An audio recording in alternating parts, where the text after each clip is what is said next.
This is awesome. I mean, this is why I love Peachtree Corners, because our community comes together and this matters. And you guys take the time to research and get to know the candidates. As a former president of UPCCA, I'm so excited to see this organization continue to do great things. First, I must apologize for the hot air. Anytime you get this many politicians in one room, there's going to be a lot of hot air. But my name is Scott Hilton. I've had the honor of serving you down at the State House for the last 2 years. During that short time, I've managed to pass 6 pieces of legislation. I've been appointed Deputy Whip of the House and done a number of other things for you. And so, before I even thought about running, I was a community servant, a community organizer, if that's not a bad word, right here in Peachtree Corners, serving you side by side. And it's great to see so many familiar faces. But I want to go back because there's still a lot of work we need to do around healthcare transparency, public safety, and education. And so therefore, I ask for your vote on November 6th for Scott Hilton. Thank you. Hello everybody, my name is Beth Moore and I am the Democratic candidate for House District 95. I am a wife, a Peachtree Corners homeowner, and when I'm not running for office, I am an entertainment attorney representing clients in Georgia's booming music, film, and television industry. I am a child of Peachtree Corners, having graduated from Wesleyan right here in the district. From Wesleyan, I went on to UGA to earn 2 undergraduate degrees in Georgia State, where I earned my law degree. I'm running because 2016 was a wake-up call to many of us that if we do not participate in our government, we are going to end up with unfortunate choices on the ballot, or in the case of this seat, no choice at all in the general election. So I'm asking for your vote in November. Thank you so much. Will you work to have Georgia join the 33 other states that have expanded Medicaid coverage to provide basic health insurance for low-income individuals and families? Absolutely yes.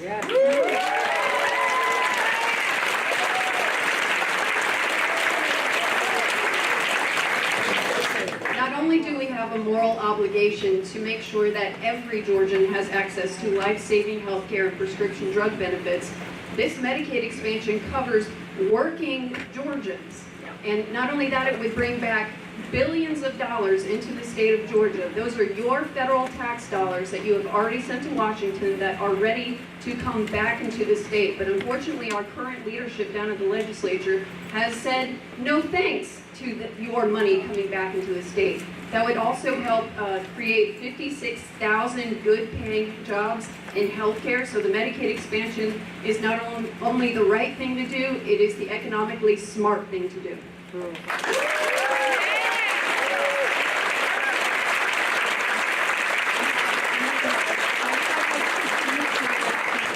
So when we talk about Medicaid, let's just outline some stats real quick. 1.9 million Georgians are on Medicaid right now. That's 1 in 6 Georgians. 55% of all live births in Georgia are done through Medicaid. We spend as a state $2.8 billion on Medicaid right now. It's almost 10% of our budget. Sure, we can expand it, but the real answer is how do we pay for it? Because the federal match is going to drop off eventually, and that's going to leave a big hole, a $500 million hole in our budget. We have to balance our budget as a state. So do we reduce transportation spending? Do we reduce public safety? Do we reduce education? Right now in Georgia, we have 8,000 special needs, people who have disabilities, who have been approved for a now waiver but are not receiving Medicaid. If we're going to expand it, let's expand it to the people who are most vulnerable and need it the most. Do you support our state's lawsuit to have the ACA overturned? Yeah, I'll be honest, I'm not familiar with the lawsuit or having it overturned. I mean, I'll talk about healthcare in general. I serve down there on the healthcare committee, so we see a number of bills, and I've knocked on thousands of doors. And so the number one thing I've heard is, Scott, healthcare is too expensive, and Scott, there's no healthcare transparency. And so one of the bills that we worked on this year, it didn't get through, I want to work on it again next year to get it through, is some sort of healthcare transparency, so that when you go to the doctor, you know how much it's going to cost, you don't get a surprise bill, when you have your services back at the end of the day. And so we need to get that done, we need to get that passed here in Georgia. There's also a lot of discussion around certificate of need. Georgia's one of the last few states that has that in place. We need competition in healthcare to drive down the prices and make it more affordable. So those are things in regards to healthcare that I'll be working on, and I'll be glad to answer the ACA question if you want to come to me afterwards, and I'll Google it and see what's going on.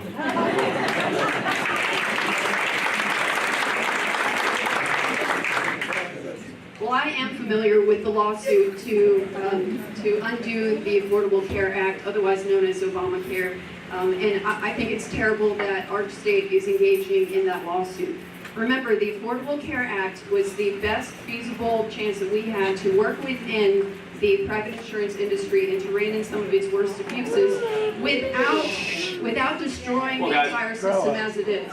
All right, we're talking about protecting people who have pre-existing conditions.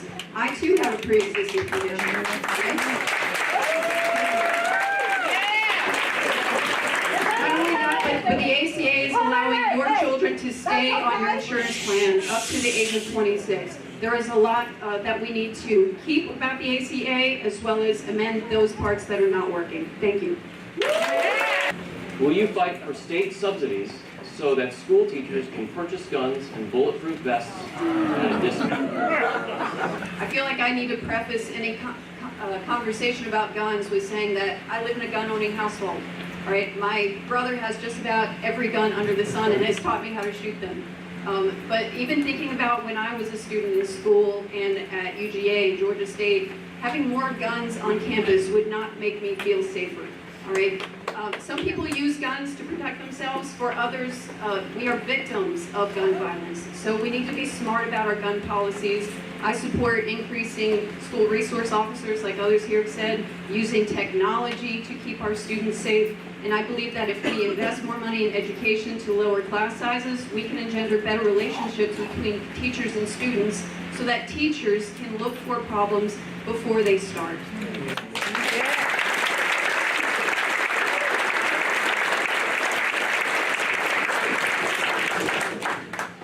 Go 5 for 5 here. Heck no, that's crazy. That's crazy. No, I've got 3 kids. One's in public school. I don't need his teacher running around with a gun. That's nuts. But all this is talk here. This is kind of rhetoric. Let's go back to what's actually been done.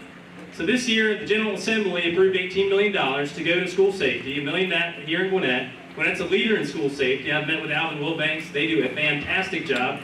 Some of the safest schools here. And I need that. Like I said, I've got young kids in school. We need that. We've got a study committee going on right now to look at school safety. They're going to come out with legislation. I guarantee you there's going to be more legislation in 2019. There's probably going to be more money dedicated to school safety. So this is real leadership, real results. We're getting it done for school safety, and that's action. So thank you. What will you do to fund public education at the appropriate level so that teachers don't have to beg from parents each year for basic supplies for their classrooms? That's a great question. So again, I serve on the education committee down there. I do want to highlight that for the first time ever since QBE, the formula was invented 33 years ago, we fully funded education in Georgia for the first time. And that's exciting. But it's like, when we did it, I'm like, you gotta be kidding me, right? This is the first time, So that's great, we give ourselves a pat on the back, but there is so much more we need to do. I hear from teachers all the time 2 things. I don't have enough money for resources, and Scott, my kids, and I are getting tested and paperwork to death. And so those are the 2 things I want to go back and address, is let's get rid of all the insurmountable amount of testing that teachers have to deal with and the complexities in the classroom. Yes, and let's pay them what they deserve. These teachers do deserve more. They're educating our next generation of kids. They need to be made more and more competitive. So that's my position on that. Thank you. So Mr. Hilton mentioned that this is the first time in 12 years that our legislature has fully funded K-12 education, but if I was a teacher, 1 out of 12 is a failing grade. There is actually a constitutional amendment that is going to be on the ballot this November that will allow local school districts to be able to implement a penny tax for education. Think of it as an e-SPLOS. I would be in favor of that. Thank you. What are your top goals for education in Georgia? Well, if you guys would believe it, we use a funding formula for public schools that was created when I was 3 years old. Right? And I know I look young, but believe it or not, Scott and I are only about 2 years apart. He just looks a lot older, right?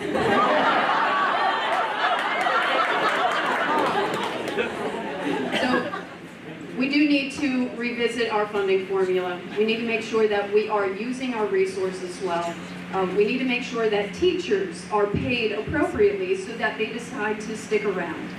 So those would be my education goals. I am a child of the Hope Scholarship. In fact, my husband and I both received the Hope Scholarship to go to UGA, which allowed us to then pursue our careers, to ultimately purchase a home. So there is no greater investment that we can make in Georgians than education.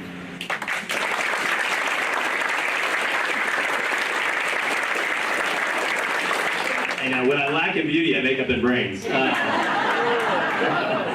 The State House ages you, I'll just say that. So this year I passed, so we have a lot of people down there at the State House say, I need more money, and more money's great, but that doesn't solve the issue. I passed one of the biggest education bills this year, House Bill 787, which provided you with choice. So I'm a big believer in that parents know best in the education of their children. Here in Peachtree Corners, we are blessed. We have fantastic schools. However, there are areas around Georgia where there is only one school and it is failing and it is not serving the parents and the students. I think we need to attract more schools to Georgia so that families with each kid that is totally different has a choice in where they get to receive their quality education. We know that District 40 covers a number of districts, a number of areas. What are your priorities for the people in this room in Gwinnett County and Peachtree Corners? I mean, for me, it's jobs, jobs, jobs. It's the economy, and I got to brag on our city because I'm so proud of our city and you guys and what's going on. We have right across the way here, even here, the incubator that's going on. It's starting new companies right here in Peachtree Corners. That's awesome. We have the revitalization of Tech Park that's driving new jobs right here. We've got the town center coming. So I mean, that's my thing. Is we have got a great partnership with all the cities that I cover. It's Peachtree Corners, Berkeley Lake, Duluth, Johns Creek, Norcross. And I want to partner with them to give them what they need to succeed, you know, whether it's economically or through schools or just the community in general. So it's that strong local partnership. I serve on the Intergovernmental Coordination Committee down there in the House, so I see a lot of the local bills that come through, and that partnership with cities is so important. So, thank you.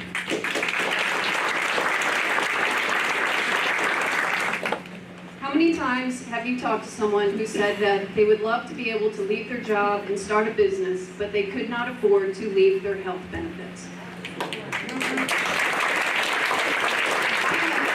I'm a healthcare candidate because I am an economic development candidate. I think this is the #1 thing that if we get it right in Georgia, we can develop thousands of small business jobs, just like I am a small business owner.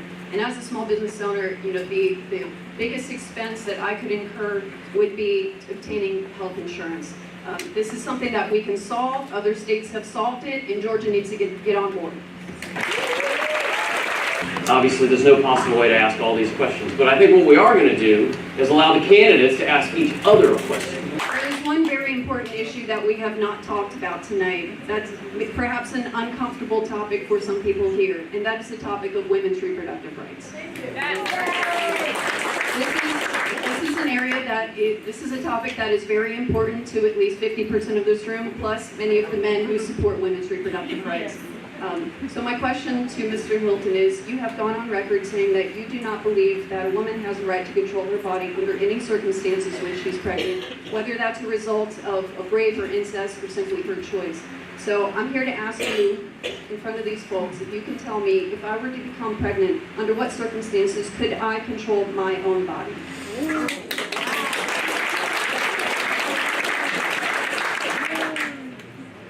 I guess the answer is real simple. I believe in the sanctity of human life. I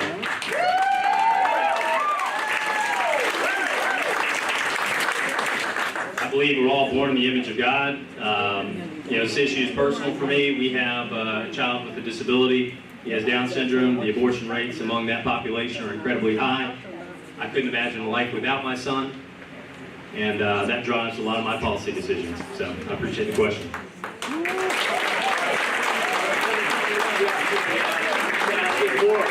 So please do. Yeah, no, I've knocked on 1,542 doors, and so after we talk about Trump, we then talk about the current political environment. It is incredibly divisive, and they say, Scott, will you please help us turn it down? And I say, you know what?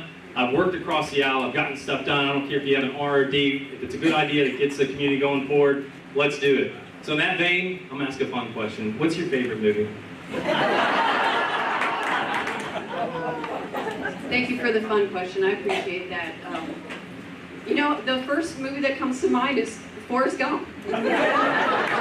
I think that is an incredible tale of somebody who had every disadvantage in life, but still was able to achieve, incredible results and have an incredible life. And I think that everybody in this room, no matter what circumstances you've been given in life, that you can have an incredible life as well.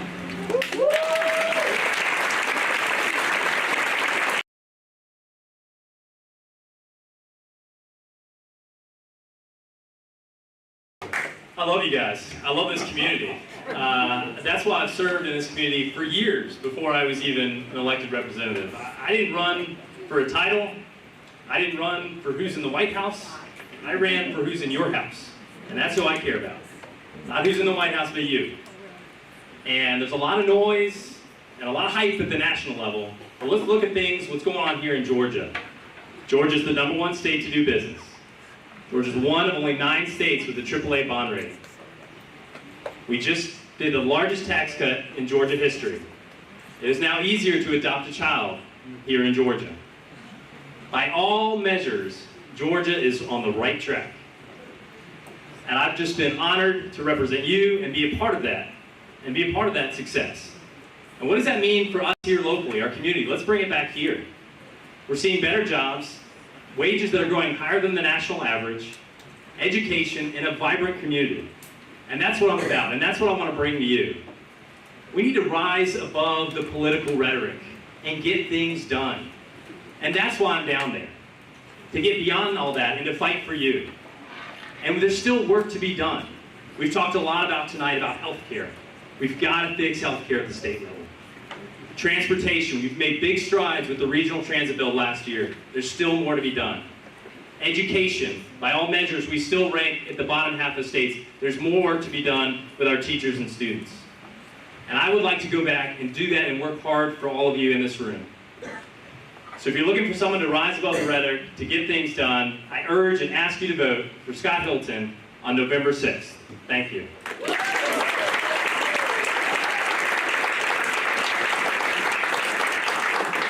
Thank you all for being here tonight and for caring about these issues so much.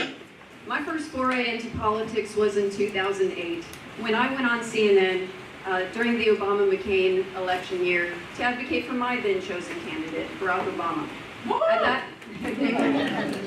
In that debate, I had the pleasure of debating against a Republican who was there supporting McCain. That Republican and I have now been together for 10 years and married for 6.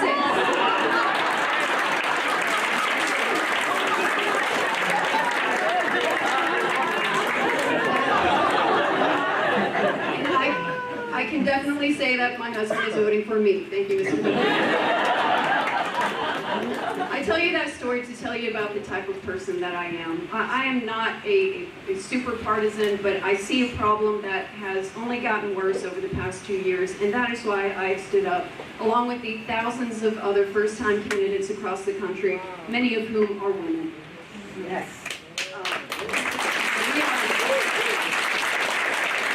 We are not an anti-Trump party. We are a pro-healthcare party. We are a pro-public education party. We are a pro-public transportation party, and we are the pro-economic development party. And all of those things are intertwined. And those are the values that I'm going to take with me down to the Capitol. My name is Beth Moore. I'm running as a Democratic candidate for House District 95. You can find more information about me at moreforgeorgia.com, because Georgia deserves better. Georgia deserves more. Please.